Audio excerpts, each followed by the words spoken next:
I'm Scott Van Camp, editor of PR News, and I'm at the PR News PR Measurement Conference in Washington, D.C., and I'm with Frank Ovaitt of Makovsky Company. Thank you. Frank, you were one of our Hall of Famers.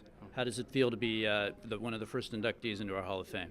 Well, it's really, it's quite cool from a standpoint of being part of the inaugural class, and especially since research and measurement in our field is something I've cared about for a long time, how we actually operationalize that, make that part of day-to-day practice. What's really amazing to me is one of my gurus very early on in my career was Jim Grunig, and to be here in the same inaugural class with him is just a terrific honor for me. That's great. Tell me a little bit about some of the stuff that you're doing at Makovsky Company now with clients in terms of research. We talk about integrating research into practice. A lot of the clients I work with, it's not that they don't have loads of data, lots of different tools that they're using, and most of that is probably useful to how to manage the function.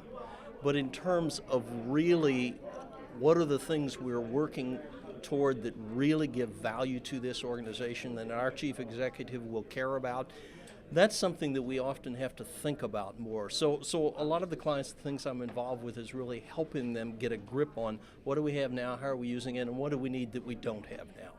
Would you say that's one of the, when you go to work with a client, is that sort of one of the things that they ignore, that whole kind of preparation and research part of it?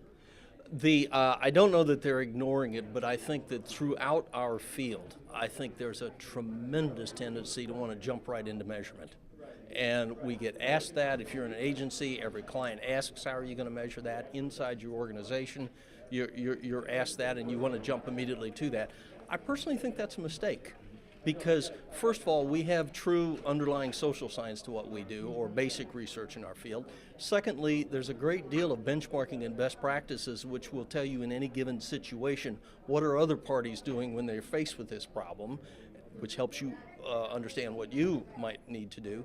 Third, you have planning research, where you really start deciding who is it I'm trying to reach, what is it I'm trying to accomplish, how is it I'm going to do that.